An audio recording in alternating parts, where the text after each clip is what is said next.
Good afternoon class. कल वाली class में कहाँ तक कराया था? पुरुषार्थ तक करा दिया था। पुरुषार्थ तक क्लियर था, सारे पुरुषार्थ क्लियर थे। पहला पुरुषार्थ, पुरुषार्थ का मतलब क्या होता है हिस्ट्री में, एंशिएंट हिस्ट्री में पुरुषार्थ कराया था कल। पुरुषार्थ का मतलब पुरुष का अर्थ, पुरुषार्थ हुआ उसी उसका मतलब यही तो हुआ, पुरुष का अर्थ, जीवन का उसके अर्थ हुआ, नहीं हुआ उसके जीवन का पहला अर्थ क्या है? धर्म है। और धर्म के बाद अर्य, अर्य मतलब अर्थ, अर्थ मतलब पैसा। तो पहला अर्थ क्या है जीवन का? धर्म है। धर्म के बाद पैसा, पैसा मिल जाए। उसके बाद काम, काम मतलब संतान उत्पत्ति पूछा गया है। काम का मतलब समझ में आ रहा है? संतान उत्पत्ति, संतान उत्पत्ति के बाद मोक्ष, मोक्ष का मतलब सिधार जाना ऊपर। समझ में आ रहा है? ये हो गए पुरुषार्थ। अब लिखो एंशिएंट हिस्ट्री पढ़ रहे हो? एंशिएंट हिस्ट्री में उत्तर वैदिक काल, उत्तर वैदिक काल का समय कितना है? 1000 BC से 600 BC। ये 600 BC की बात हो रही। 600 BC में क्या कहा गया? पुरुषार्थ कहा गया।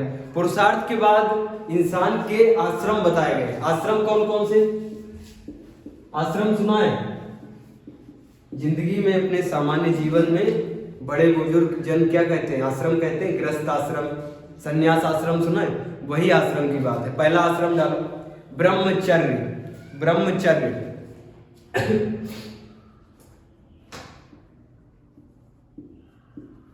पहला आश्रम क्या होता है? ब्रह्मचर्य का आश्रम होता है। ब्रह्मचर्य मतलब 0 से लेकर, जब जन्म हुआ 0 से लेकर 25 साल तक क्या कहते हैं? ब्रह्मचर्य कहते हैं। समझ में आ रहा है? और ब्रह्मचर्य में प्रधानता किसकी होती? मानसिकता सबसे ज्यादा फोकस किस पे करती है? प्रधानता किसकी होती पूछा जाता है। ब्रह्मचर्य में प्रधानता क्या होती है? अरे जब तुम ब्रह्मचर्य में होगे तो प्रधानता किसकी रहेगी? तुम्हारे शरीर में, तुम्हारे जीवन में प्रधानता किसकी रहती है? धर्म की प्रधानता रहती है। समझ में आया? किसकी प्रधानता? धर्म की पूछा गया है। ब्रह्मचर्य में प्रधानता किसकी होती है? धर्म की। समझ में आ रहा है? फिर लिखो गृहस्थ आश्रम। गृहस्थ आश्रम, इसकी एज क्या है ब्रह्मचर्य की? 0 से 25 साल। 0 से 25 साल। प्रधानता किसकी है? प्रधानता इस पे धर्म पे फोकस किया जाता है। इतनी एज पे कहां फोकस किया जाता है? धर्म पे फोकस किया जाता है। दूसरा क्या है? गृहस्थ आश्रम। गृहस्थ आश्रम की एज लिखो 25 से 50 साल। दूसरा है गृहस्थ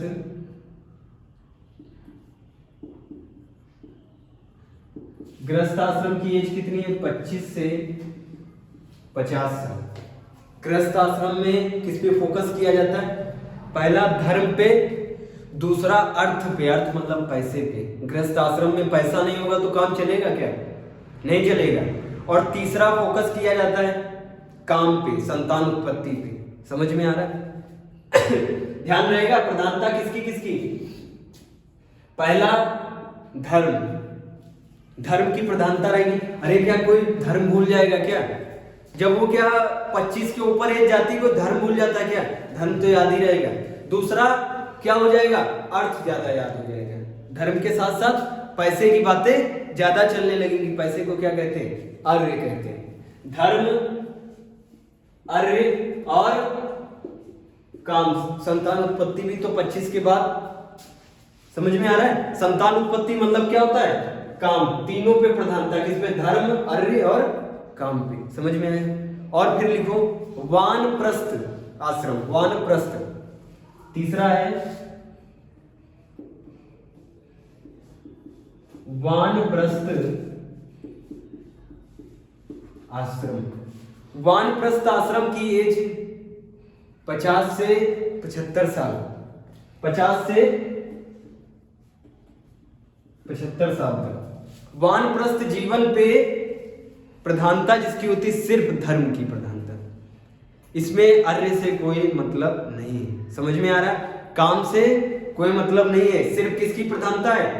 धर्म की प्रधानता है। पूछा जाता है, ध्यान रखना है, बड़े एग्जाम में पूछा जाएगा, छोटे एग्जाम में नहीं पूछा जाएगा। क्लियर हुआ? आश्रम क्लियर है? या आश्रम पढ़ा रहे, पहला आश्रम पूछा जाता है ब्रह्मचर्य। ब्रह्मचर्य की एज, पैदा हुए बस स्टार्ट हो गया ब्रह्मचर्य। समझ में आ रहा है? और उसके बाद ब्रह्मचर्य के बाद गृहस्थ आश्रम, और गृहस्थ आश्रम के बाद वानप्रस्थ, वानप्रस्थ के बाद लास्ट में क्या आएगा? संन्यास आश्रम। चौथा संन्यास आश्रम। संन्यास आश्रम, पहले के लोग ऐसे ही जीवन बिताते थे। जैसे हमने क्रम लिखा है, चंद्रगुप्त मौर्य, चंद्रगुप्त मौर्य ने कैसे जीवन बिताया? ब्रह्मचर्य, 0 से 25 तक ब्रह्मचर्य। उसके बाद शादी की उन्होंने, गृहस्थ आश्रम।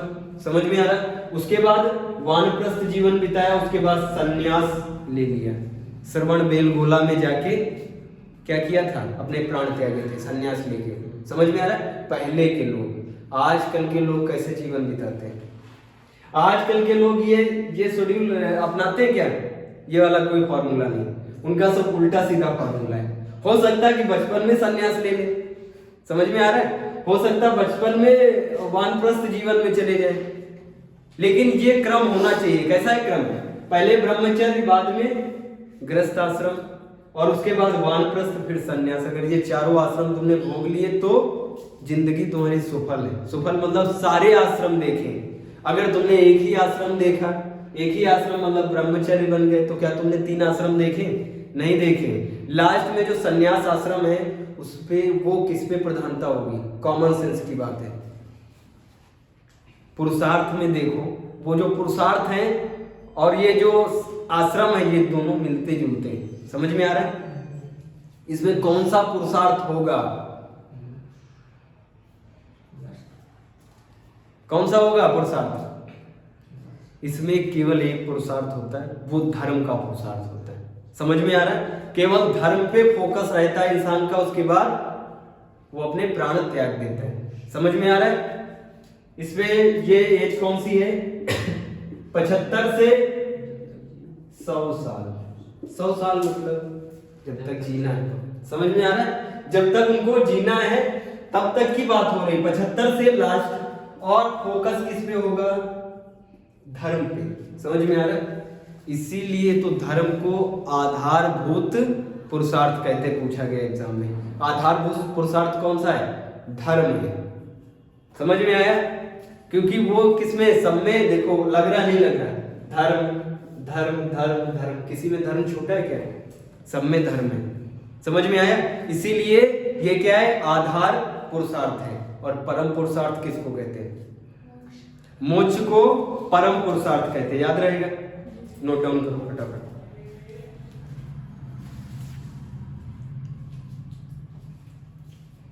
यहां तक क्लियर है? उसके बाद हेडिंग डालो,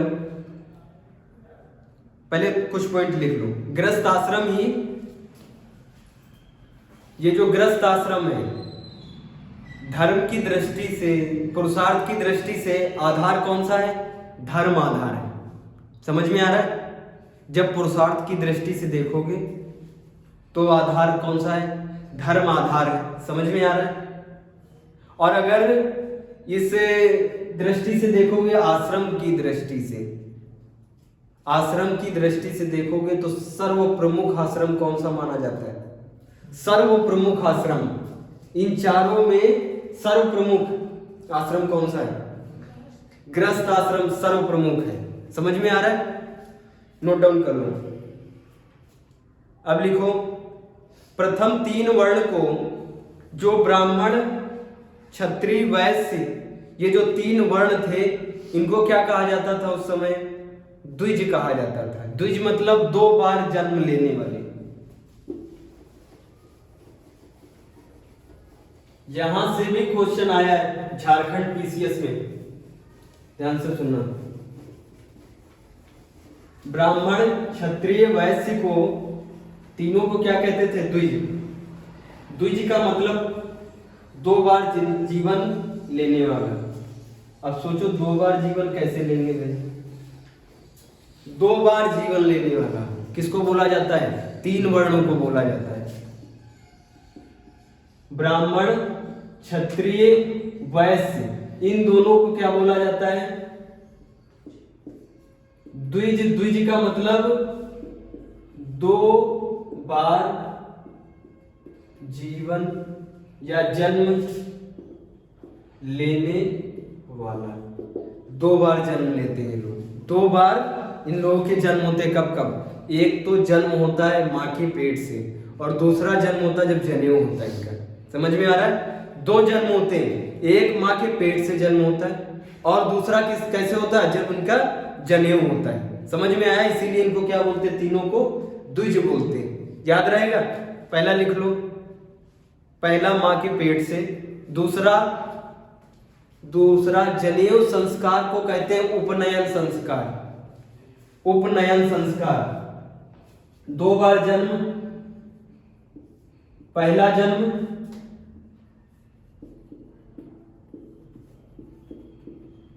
मां के पेट से, समझ में आ रहा है? दूसरा उपनयन संस्कार से। उपनयन संस्कार मतलब जनेऊ संस्कार।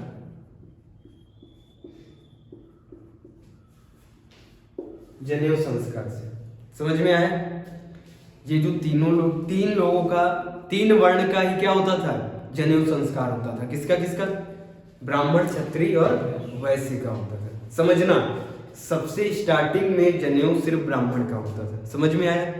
जनेऊ जो होता है वो बहुत मतलब अलग व्यवस्था से किया जाता है। कई लोग बुलाए जाते हैं, खिलाया जाता है उसको। देखो कितना प्रतिष्ठित उस समय पे कहा जाता था, जिसका जनेऊ हो जाता है भूत प्रेत उसके आसपास नहीं आते। तो फिर ये वाला संस्कार किसने शुरू करवाया? क्षत्रिय ने भी करवाया। कहा हम क्यों पीछे रह जाए? समझ में आ रहा है? तब वैश्य ने कहा, उत्तर वैदिक काल में सिर्फ टैक्स देते थे वैश्य। जो ये वैश्य है ये सिर्फ क्या देते थे? कर देते थे। और ब्राह्मण क्या कर देगा?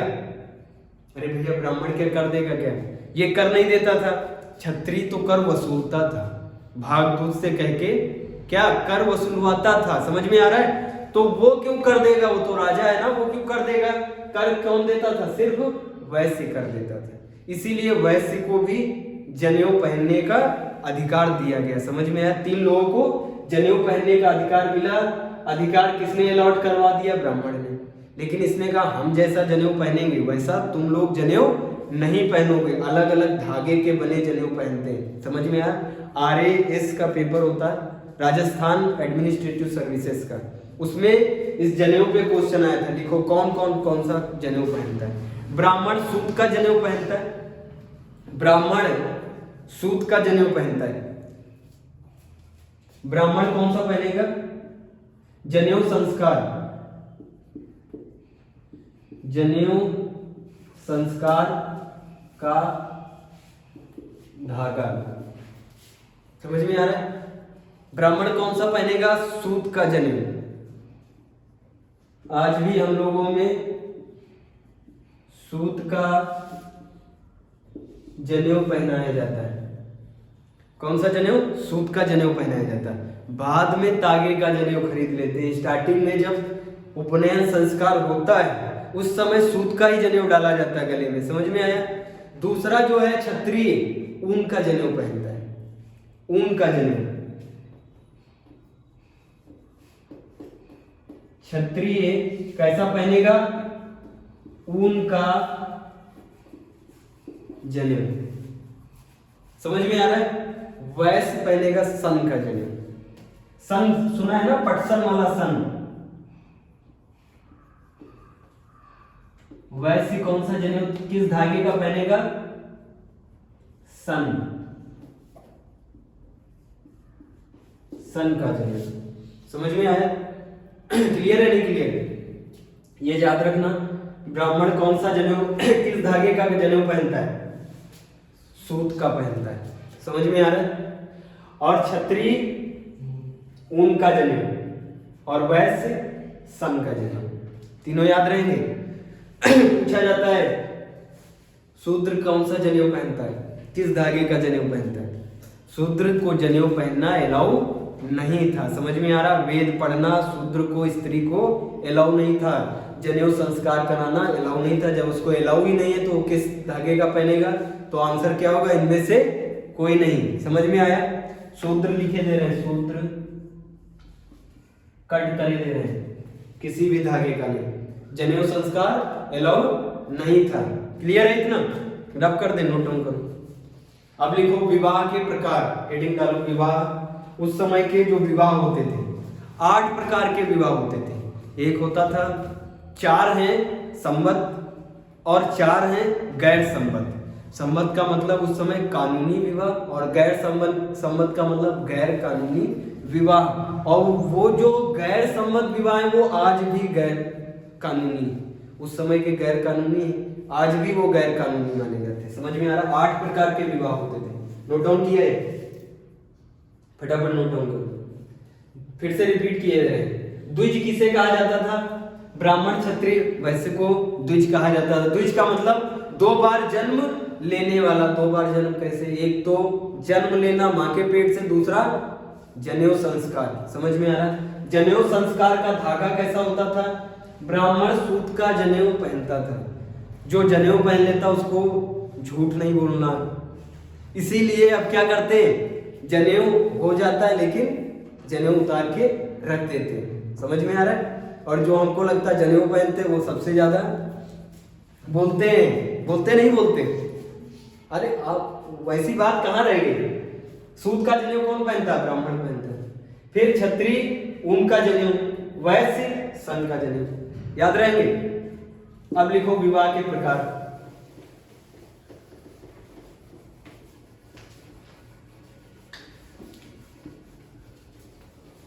विवाह के प्रकार, कितने प्रकार के विवाह?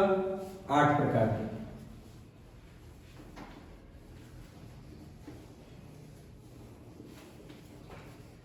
ध्यान देते रहना इसमें। देखो लगातार क्षत्रिय चुनौती दे रहे हैं किसको? ब्राह्मणों को चुनौती दे रहे हैं, है ना? डायरेक्ट इनडायरेक्ट तरीके से चुनौती दे रहे हैं। अभी जब बहुत परेशान हो जाएंगे, किससे? ब्राह्मण से बहुत परेशान हो जाएंगे, तो ये अपना एक नया धर्म लेके आएंगे। उस धर्म को क्या कहते हैं? बौद्ध धर्म, जैन धर्म। समझ में आया? इसी के बाद बौद्ध धर्म, जैन धर्म स्टार्ट है।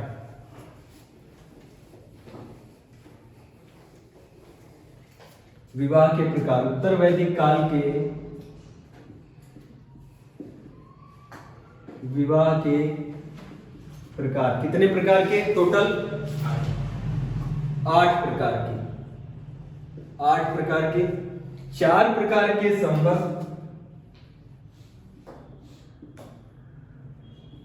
संबद्ध विवाह और 4 प्रकार के गैर संबद्ध विवाह। कौन कौन से विवाह? 4 संबद्ध विवाह और 4 गैर संबद्ध विवाह। याद रहेगा? संबद्ध विवाह में डालो।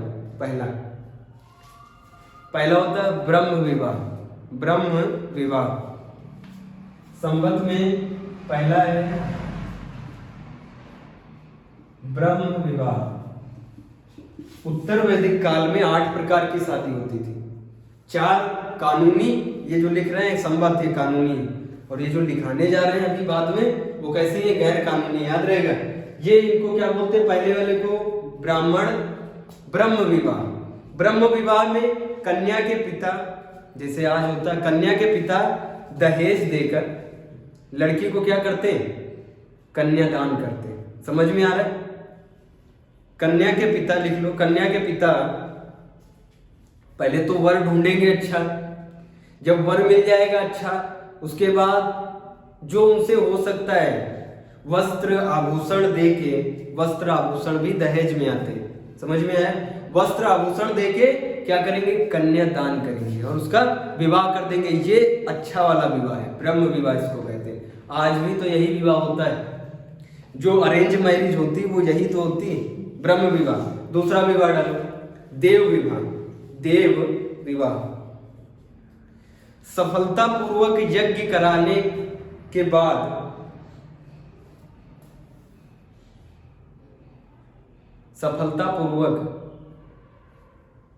यज्ञ कराने के बाद विवाह करना। पहले यज्ञ कराया जाता है, यज्ञ अगर सफलता पूर्वक हो गया तो फिर कन्या का विवाह कर दिया जाएगा उसी जगह पे। ये कौन सा होता है? देव विवाह। ब्रह्म विवाह याद रहेगा, आज जैसे विवाह होते सेम वैसे ही विवाह को क्या कहते हैं? ब्रह्म विवाह कहते हैं। इसमें क्या करते हैं? लड़की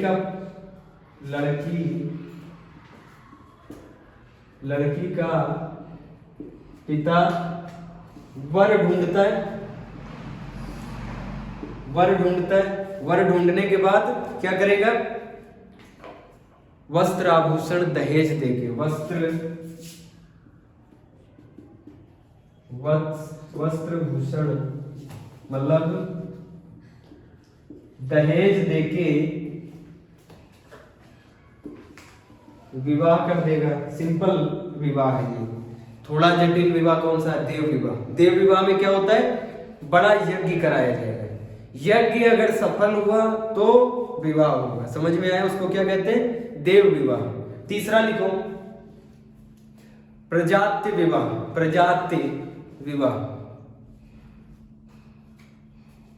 प्रजात्य विवाह में कन्या के पिता, लड़की के पिता पुत्री को धर्म आचरण का वचन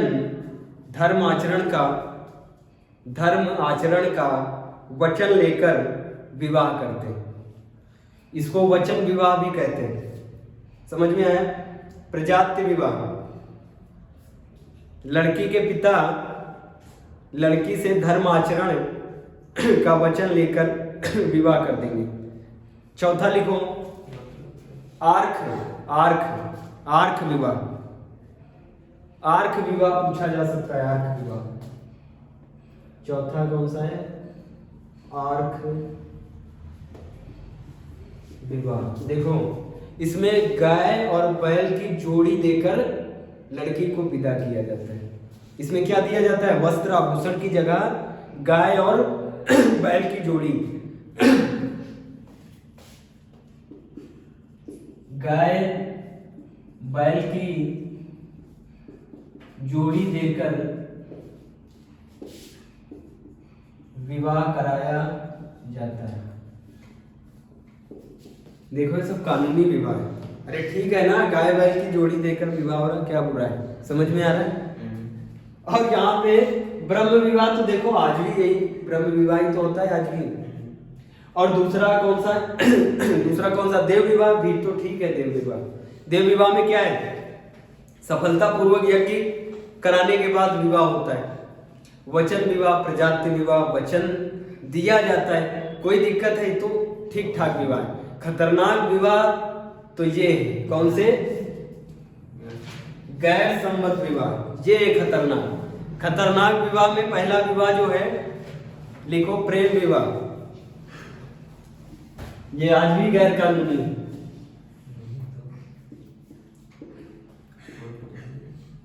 प्रेम विवाह पहला खतरनाक विवाह, गैर सम्मत है, गैर कानूनी, आज भी गैर कानूनी है। अगर नहीं भैया, अगर तुम चले गए ऐसे कोर्ट चले गए तो क्या होगा? अरे तुम पकड़ के ले जाएंगे पुलिस वाले। वो जो रजिस्ट्रार होता है वो खुद ही फोन कर देगा। समझ में आ रहा है? जो उसके लिए तुम्हारे मम्मी पापा साथ में होने चाहिए। और मम्मी पापा कैसे साथ में होंगे प्रेम विवाह में? समझ में आ रहा नहीं आ रहा? अगर ऐसा विवाह करना तो ये राज्य छोड़ के चले जाओ, उत्तर प्रदेश छोड़ के जाओ दूसरे राज्य में, वहां हो सकता है। समझ में आया? प्रेम विवाह पहला। दूसरा है असुर विवाह। असुर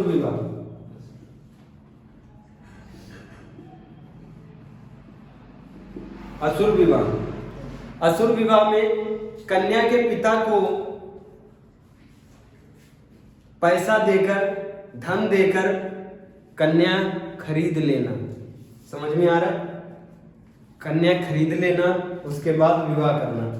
आज भी तो गैर कानूनी है। ऐसा केस अगर हो जाए तो फिर पुलिस वाले डंडा चलाते नहीं चलाते उसके ऊपर, जबरदस्ती पैसा देकर उसका मुंह बंद कराकर। समझ में आ रहा? कन्या के पिता को ही खरीद लेते हैं। ऐसे विवाह रोज होते हैं, हजारों। समझ में आ रहा? बिहार क्षेत्र में रोज होते हैं ऐसे विवाह।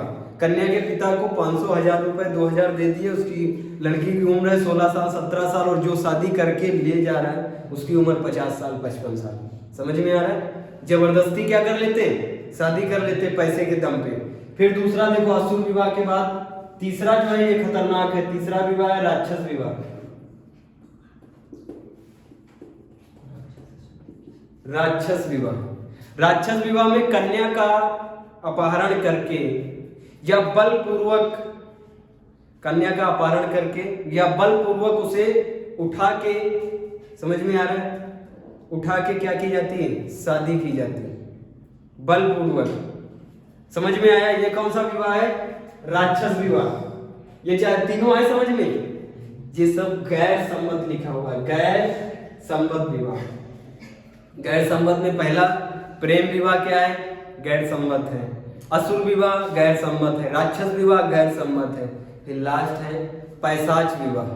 पैशाच विवाह लिखो इसमें, कन्या के शरीर पर जबरन कब्जा करना, शराब पीकर या कन्या को शराब पिलाकर।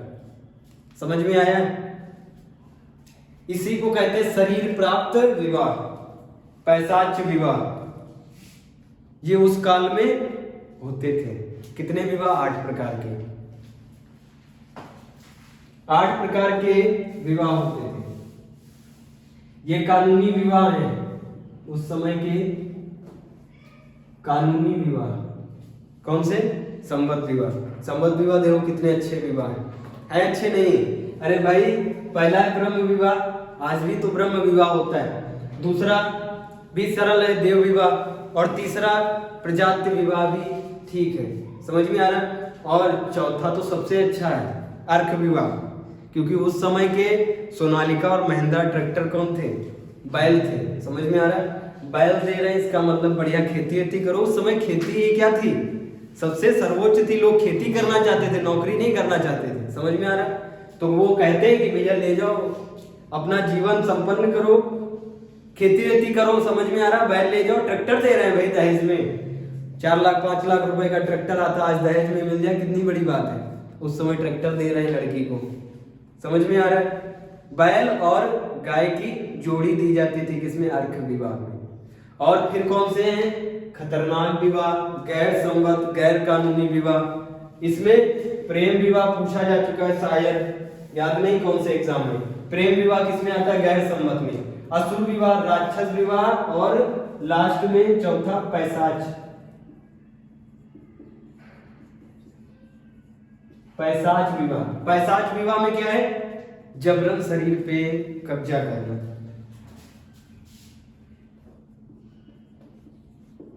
जबरन शरीर पे कब्जा करना। कैसे? शराब पिला के या शराब पी के। शराब भैया खतरनाक होती है। शराब जिसको पिला देंगे वो उसको खुद ही नहीं पता चलेगा, हम जमीन में आसमान में। समझ में आ रहा है? ये पैशाच विवाह समझ में आया? पैशाच विवाह, राक्षस विवाह, सारे विवाह क्लियर है। फिर लिखो स्त्रियों की दशा। लिखो उत्तर वैदिक काल में स्त्रियों की दशा। एकदम डिटेल से करा रहा है, इससे ज्यादा किसी एग्जाम में आएगा नहीं, वो चाहे वनडे एग्जाम हो चाहे 1 ईयर एग्जाम हो।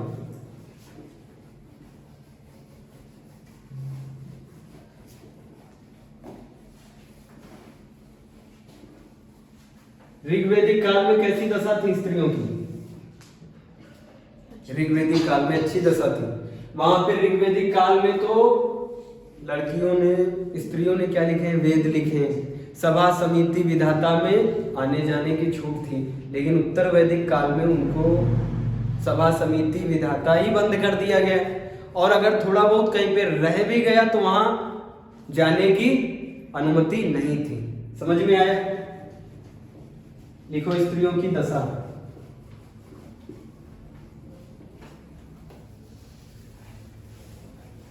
सिंधु घाटी सभ्यता में स्त्रियों की दशा कैसी थी? अच्छी थी, है ना? वहां पे तो उनको देवी मानते थे, जगत जननी।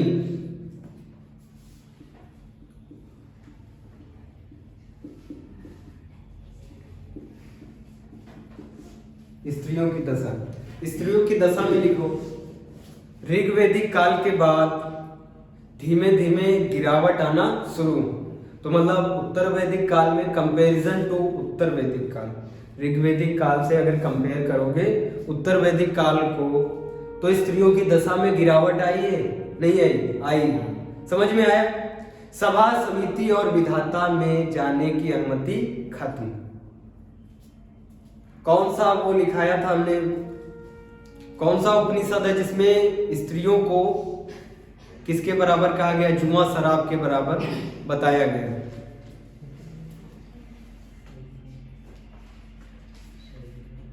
कौन सा है उपनिषद? मैत्राणी। स्त्रियों की दशा लिखे दे रहे हैं पोस्ट वैदिक एज, पोस्ट वैदिक एज इंग्लिश में है, हिंदी में इसको उत्तर वैदिक काल कहते हैं। पोस्ट वैदिक एज में दशा में कैसी हुई? गिरावट हुई दशा में। दशा में गिरावट कैसे? यहां पे देखो सभा समिति विधाता, सभा समिति विधाता में आना जाना बंद, किसका? स्त्रियों की अनुमति खत्म। समझ में आया? उसके बाद उपनिषद में बताया है, उपनिषद सबसे लास्ट में ग्रंथ लिखे गए। समझ में आ रहा है? उपनिषद किस काल में लिखे गए? इसी उत्तर वैदिक काल में तो लिखे गए उपनिषद। उपनिषद में कौन सा उपनिषद? मैत्राणी, मैत्राणी उपनिषद में बताया गया तीन बुराई, तीन बुराई कौन सी हैं? जीवन की, शराब, जुआ और स्त्री। इतना ज्यादा गिरावट आ गई उत्तर वैदिक काल में कि स्त्री को क्या बता रहे? शराब बता रहे, जुआ बता रहे। समझ में आया? इतनी ज्यादा गिरावट उत्तर वैदिक काल में आ गई। फिर लिखो धर्म संस्कृति, धर्म संस्कृति, धर्म संस्कृति हेडिंग डाल।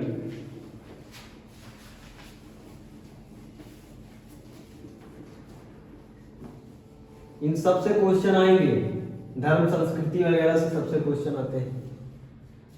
धर्म में लिखो उत्तर वैदिक काल के प्रमुख देवता, उत्तर वैदिक काल के पोस्ट वैदिक एज PVA के प्रमुख देवता।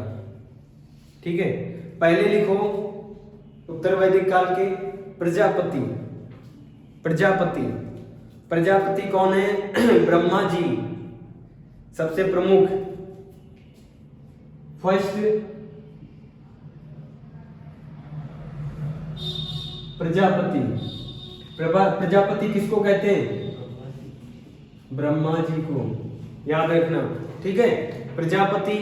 और उसके बाद दूसरे जो हैं विष्णु जी, दूसरे विष्णु, विष्णु को क्या कहते हैं? रक्षक। और तीसरे हैं रुद्र, रुद्र कौन? भगवान शिव। तीसरे हैं रुद्र, ये क्या है? शिव जी, भगवान शिव। अब इंग्लिश में भगवान को क्या कहते हैं? गॉड। यहाँ भी तो तीन ही भगवान है। गॉड में कितनी स्पेलिंग होती है? कितने अक्षर होते हैं? 3। मतलब इधर होगा GOD, हुआ गॉड। और इसका मतलब क्या होता है? जी का मतलब होता है जनरेटर, जनरेटर को कहते हैं प्रजापति। पूछा जाता है। ठीक है, जनरेटर कौन हुआ? प्रजापति। समझ में आया? ओ से होगा ऑपरेटर, ऑपरेटर कौन होता है? ऑपरेट करते हैं ये विष्णु जी। समझ में आया? और डी से डिस्ट्रॉयर, डिस्ट्रॉयर कौन है? शिव जी। समझ में आया? इसीलिए क्या कहते हैं इंग्लिश में? गॉड टू सी ग्रेट हो। गॉड कौन है? ये तीन लोगों को क्या कहते हैं? ग्रेट कहते हैं। कौन कौन? पहले प्रजापति, ब्रह्मा जी को कौन? ब्रह्मा जी कौन है? जनरेटर। और ओ से ऑपरेटर, डी से डिस्ट्रॉयर, डिस्ट्रॉयर कौन है? शिव जी। समझ में आया? नोट डाउन करो।